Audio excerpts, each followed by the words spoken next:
Imam Sadiq said, when two believers embrace each other, that is, they put their hands around each other's necks and greet each other, which is common among Muslims when they meet, God's mercy descends on them when it is not for God's sake, but for worldly purposes, so that they do not separate from each other. God says, "You have been forgiven. From this moment, be careful in the future, so that you do not sin."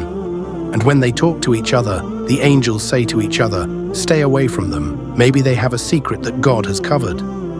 The narrator says, "I said to Imam Sadiq, I'm going to pray for you. Isn't their speech written according to the Quran? Where we read in verse 18 of Qa'af, a person does not utter a word unless a guard writes it down and keeps it with him." Imam Sadiq took a deep breath and then wept in such a way that the tears in his eyes moistened his virtues. Then he said, "O Isaac, God Almighty, out of respect for the believers, commands the speaking angels to stay away from them, even though the words of the believers may not be written down and recognized because of the departure of the guardian angels.